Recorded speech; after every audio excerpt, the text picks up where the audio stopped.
PP Muhammadiyah, Pedri Kasman, menjadi saksi pelapor pertama yang dihadirkan dalam sidang lanjutan kasus penodaan agama oleh Basuki Cahayapurnama. Berikut kami tampilkan ilustrasi keterangan saksi berdasarkan fakta persidangan. Pedri Kasman dan hakim bertanya, kenapa Anda melaporkan terdakwa ke polisi?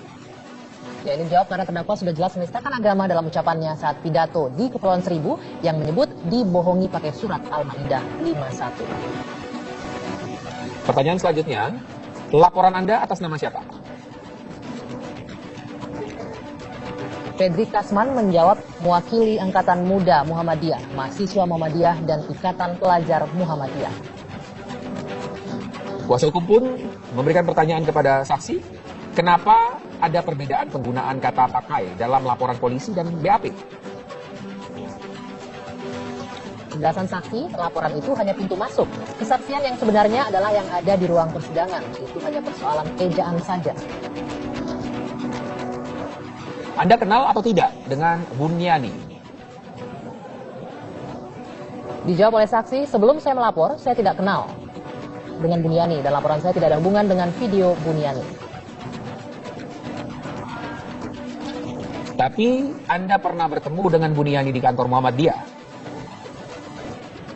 Ini dijawab, itu adalah kunjungan biasa pada tanggal 28 Desember lalu sebagai tuan rumah. Tentu kami melayani tamu, siapapun yang datang kami layani. Kenapa dari pidato sepanjang 1 jam 40 menit hanya 13 detik yang dijadikan dasar laporan? Jawaban Pedri Kasman, dasar laporan saya yaitu pernyataan Ahok pada menit 20 sampai dengan 20 dan detik ke-33. Itu kurang lebih berbunyi dibohongi pakai surat Al-Maidah 51. Terus di belakangnya ada lagi dibodohi. Kita fokus di kalimat itu. Kita memang fokus di pernyataan itu karena yang masuk penistaan agama ada di kalimat itu. Yang penjelasan Pedri Kasman. Waktu melihat ada masalah penodaan, kenapa tidak mau klarifikasi atau tabayun ke Ahok lebih dulu? Pedri Kasman menyebutkan tidak punya akses untuk bertemu dengan gubernur pada saat itu. Lanjutan, lagi pula tabayun itu konteksnya berbeda. Ini kan kasus hukum. Kalau kasus hukum, tidak ada tabayun. Kalau persoalan pribadi, tidak ada masalah. Jadi, kasus hukum dengan hubungan antar manusia itu berbeda. Demikian penjelasan Pedri Kasman. Kuasa hukum pun bertanya kembali, kenapa tidak konsultasi dulu dengan PP Muhammadiyah? Penjelasan Pedri, Pemuda dan Angkatan Muda Muhammadiyah itu adalah organisasi otonom. Jadi apa yang menjadi kebijakan mereka, putuskan masing-masing, tidak perlu ke PP Muhammadiyah.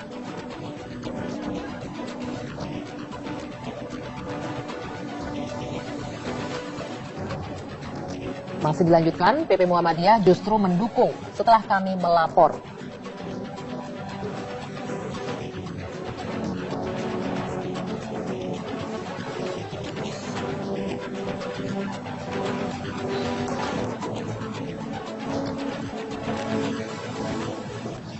Sementara itu pemirsa, kata pakai kembali menjadi perdebatan dalam sidang lanjutan kasus penodaan agama dengan terdakwa gubernur nonaktif Basuki Cahayapurnama. Selain kata pakai, durasi video juga menjadi perdebatan antara saksi dengan pengacara terdakwa.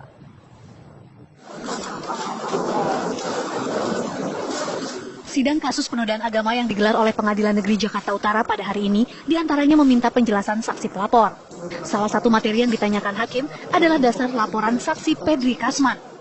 Saksi menyatakan bahwa dasar dari laporannya adalah video rekaman pidato Basuki Cahayapurnama atau Ahok di Pulau Seribu.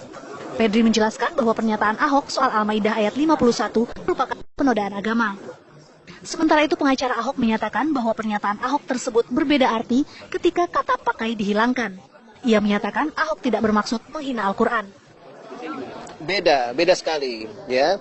Kalau ada kata pakai seperti yang katakanlah dikemukakan dalam pidato di Pulau Seribu, ya, yang dari Pemprov DKI, itu jelas tidak ada maksud untuk katakanlah membuat Al-Maidah itu sebagai katakanlah surat Al-Quran yang bohong gitu. Karena boleh dibilang kesimpulannya adalah bahwa ya Al-Maidah itu bohong, ya, ulama itu membohongi. Padahal kalau kita lihat konteks secara keseluruhan nggak seperti itu. Sedangkan saksi pelapor menyatakan laporannya berdasarkan pernyataan lengkap yang disampaikan oleh Ahok. Itu lebih kurang berbunyi dibohongi pakai surat Al-Maidah 51 dan seterusnya. Kemudian di belakangnya ada lagi kata-kata dibodohin gitu ya. Nah, kita fokus di kalimat itu. Jadi kalau ada yang mengatakan bahwa Purnama. Dalam sidang ini 5 orang dihadirkan sebagai saksi.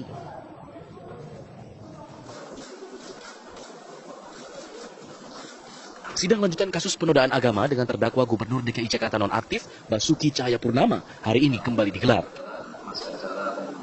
Pengadilan Negeri Jakarta Utara menggelar sidang di Auditorium Kementerian Pertanian di Ragunan, Jakarta Selatan. Seperti persidangan-persidangan sebelumnya, terdakwa Basuki Cahayapurnama terlihat tenang saat menjalani persidangan. Ia didampingi oleh sejumlah penasihat hukumnya. Sidang kelima ini mengagendakan pemeriksaan saksi-saksi dari jaksa penuntut umum. Pengadilan menghadirkan 5 orang saksi, di antaranya adalah Pedri Kasman dan Wiliudin Abdul Rashid. Seperti halnya sidang pemeriksaan saksi pada minggu lalu, sidang hari ini juga berlangsung terbuka terbatas. Media televisi hanya diperbolehkan mengambil gambar di awal-awal sidang. Dalam persidangan tersebut, saksi diantaranya ditanya mengenai video pidato Ahok di Pulau Seribu. Dari Jakarta, tim TV One mengabarkan.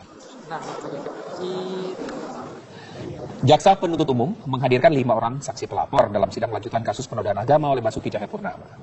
Berikut profil kelima saksi yang memberatkan terdakwa. Yang pertama adalah Pedri Kasman, yang merupakan sekretaris dari PP Pemuda Muhammadiyah, melaporkan Ahok atas nama Angkatan Muda Muhammadiyah pada tanggal 7 Oktober 2016 lalu. Kemudian saksi yang kedua, yakni Ibnu Baskoro, yang merupakan pengurus dari DKM Darussalam Cibubur.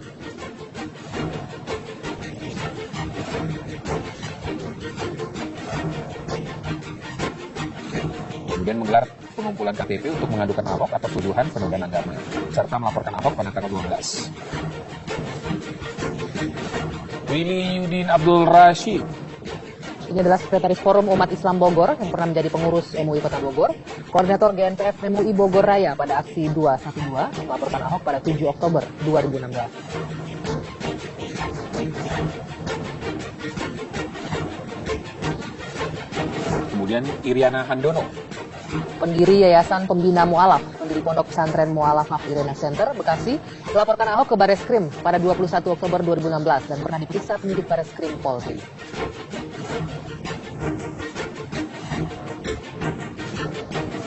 baru di Auditorium Kementerian Pertanian. Kita bergabung dengan rekan-rekan kami yang sudah ada di sana. Ada Randy Wicaksana dan juga Indri Astuti. Saya menyapa lebih dulu rekan kami, Randy. Randy, apa informasi yang terbaru dapat Anda laporkan dari tempat berjalannya atau berlangsungnya sidang Ahok? Rizky, sedikitnya 2.500 personel gabungan TNI Polri mereka akan melakukan pengamanan di 4 ring. Mulai dari ring terdalam, ring 1 sampai ring luar ring 4 tempat kami mengatakan saat ini, yang memang difungsikan sebagai lokasi untuk melakukan orasi dan unjuk rasa. Khususnya dari kubu kontra Ahok tempat kami melakukan saat ini, yaitu di bagian selatan dari gedung Kementerian Pertanian, dan di bagian utara untuk saat ini diperuntukkan untuk para demonstran yang pro terhadap Ahok. Anda bisa saksikan saat ini pukul 5 sore di belakang saya.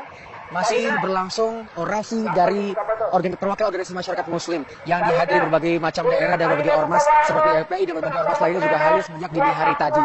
Sampai dengan saat ini orasi berjalan dengan damai dan tadi telah berkomitmen dari GNPF FPI bahwa mereka akan membubarkan diri pada pukul 6 sore karena memang sesuai dengan ketentuan ditetapkan oleh pemerintah bahwa demonstrasi atau unjuk rasa hanya dibatasi sampai dengan pukul 6 sore hari saja. Namun meskipun demikian, ada beberapa pihak yang menyatakan akan tetap berada di sini untuk mengawal jalannya sidang karena memang ada kuota yang diberikan untuk perwakilan dari organisasi masyarakat yang dapat masuk ke dalam dan menonton jalannya persidangan yang berlangsung sejak pukul 9 pagi hari tadi, dan nampaknya akan terus berlangsung sampai dengan malam hari nanti, Rizky, karena sampai dengan saat ini baru 2 orang saja yang melalui proses pemeriksaan di persidangan. Jika kita berkaca pada minggu lalu, 4 saksi diperiksa dan persidangan berjalan bahkan hingga pukul 10 malam hari nanti. Hal ini konsekuensinya juga berdampak kepada pengalihan arus lalu lintas yang diberlakukan oleh kepolisian seperti ini hari tadi, di mana kawasan Jalan RM Harsono mulai dari ruas TB Simatupang sampai dengan 500 meter ke belakang pada hari ini diblokade secara total, dan ini menjadi informasi penting juga bagi para masyarakat khususnya di jam-jam sibuk ini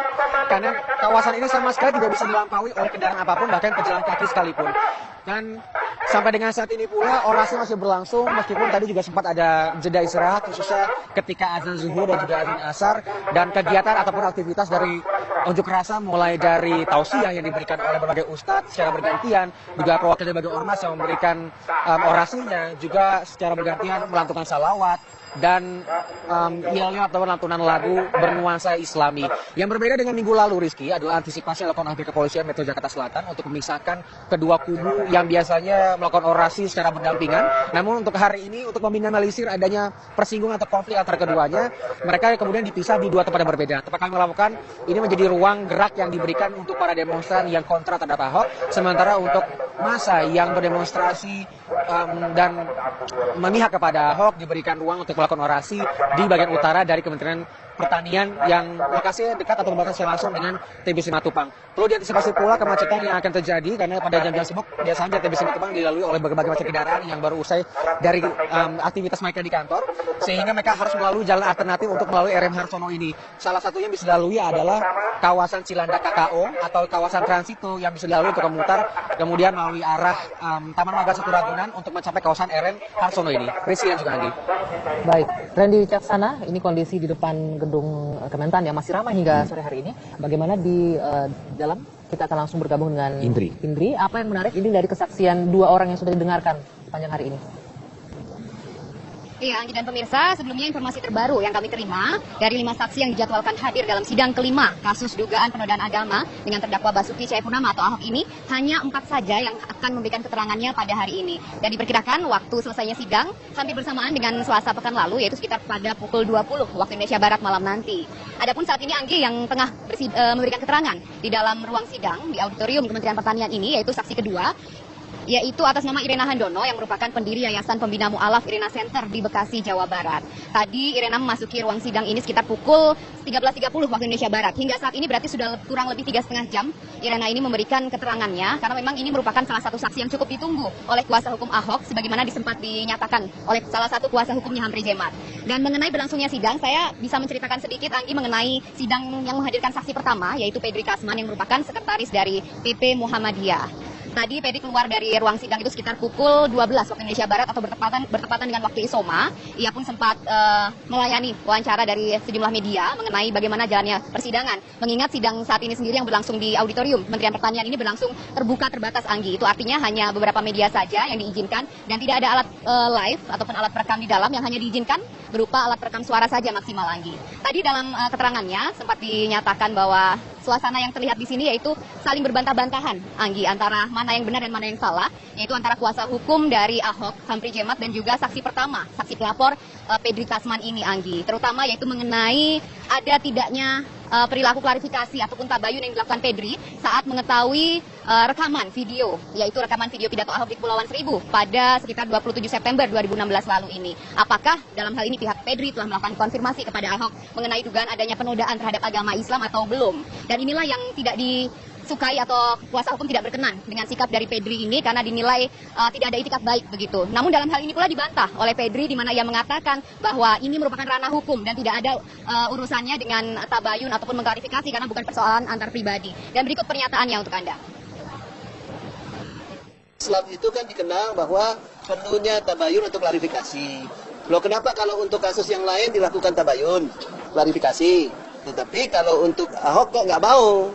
Ya, apakah memang tujuannya memang pengen menjebloskan Ahok aja dalam persoalan yang hukum ini, gitu kan? Artinya Ahok ini memang sengaja dikriminalisasi untuk itu. Ya, sekali lagi saya katakan ini kasus hukum, ya. Kasus hukum itu silakan dalam pasal 156A itu tidak ada mekanisme teguran. Jadi nggak perlu itu. Kalau hubungan antar pribadi ya nggak ada masalah. Oh enggak, itu nggak terlalu penting sebenarnya. Bagi saya itu tidak perlu mengklarifikasi itu. Itu sudah dari dulu, selesai itu permintaan maaf itu. Ini kasus hukum. Ya, Anggi dan pemirsa, sidang dengan agenda pemeriksaan saksi. Sidang kelima dari terdakwa Basuki Cahayapurnama ini sebelumnya memang mengagendakan 5 orang, namun 1 diantaranya yaitu atas nama Ibnu Baskoro yang merupakan pengurus dari DKM Darussalam Kota Wisata Cibubur ini berhalangan hadir karena tengah berada di luar kota. Sementara untuk 4 lainnya dijadwalkan untuk tetap memberikan keterangannya pada sore hari ini atau hingga malam nanti. Dan saat ini selain Irena nantinya akan ada 2 saksi lagi yang menyusul, yaitu atas nama Wilyudin Abdul Rashid Dhani dan juga Muhammad Burhanuddin yang pada pekan lalu berhalangan hadir karena sakit. Dan Anggi, kami memiliki informasi sedikit mengenai tadi Kapolda Metro Jaya, Irjen Polisi Muhammad Iriawan yang melakukan sidak di pelaksanaan sidang Ahok yang kelima ini di Kementerian Pertanian. Dari keterangan yang disampaikan oleh Kapolda ini, secara keseluruhan pihaknya mengapresiasi terhadap para personil gabungan yang telah bersiaga mulai dari pelaksanaan sidang terhadap Basuki Cahayapurnama ini yang pertama yang berlangsung di bekas gedung Pengadilan Negeri Jakarta Pusat di Jalan Gajah Mada hingga dipindahkan ke auditorium Kementerian Pertanian ini, Anggi. Namun memang untuk evaluasi sendiri diperkirakan dengan banyaknya saksi yang akan dihadirkan oleh pihak jaksa penuntut umum maupun kuasa hukum Ahok ini, mulai dari saksi pelapor, kemudian saksi fakta, dan terakhir nanti akan ada saksi ahli, maka diperkirakan akan membutuhkan waktu yang cukup lama, dan estimasi dari pihaknya persidangan akan mencapai tahap vonis atau putusan pada sekitar bulan April 2017. Ini artinya akan ada sejumlah anggaran yang disiapkan, namun walaupun Kapolda dalam hal ini membantah ataupun tidak ingin menyebutkan secara detail besaran dari biaya yang disiapkan oleh negara untuk biaya pengamanan sidang Ahok ini, namun dia memastikan hingga bulan April nanti biaya yang disiapkan cukup dan juga memadai. Ada satu yang menarik juga, bagaimana penurunan dari jumlah massa yang hadir menyaksikan ataupun mengawal langsung berlangsungnya sidang bagi terdakwa Basuki Cahayapurnama ini, Anggi, di mana penurunan semenjak digelar di Pengadilan bekas gedung Pengadilan Negeri Jakarta Pusat di Jalan Gajah Mada yang jumlahnya mencapai ribuan, hingga saat ini terus mengalami penurunan, mulai dari 2.000 kemudian menjadi 1.700, kemudian hingga saat ini disebutkan Kapolda bahwa jumlahnya hanya mencapai 400 orang saja. Dan ini pun tetap menjadi perhatian dari pihaknya, dalam artian jangan sampai jumlah massa yang sedikit yang terus berkurang ini menjadikan pihaknya lalai begitu, karena juga menggunakan fasilitas jalur ataupun jalan umum yang dipergunakan bagi masyarakat sekitar untuk tetap beraktivitas seperti biasa. Sementara demikian, Anggi, informasi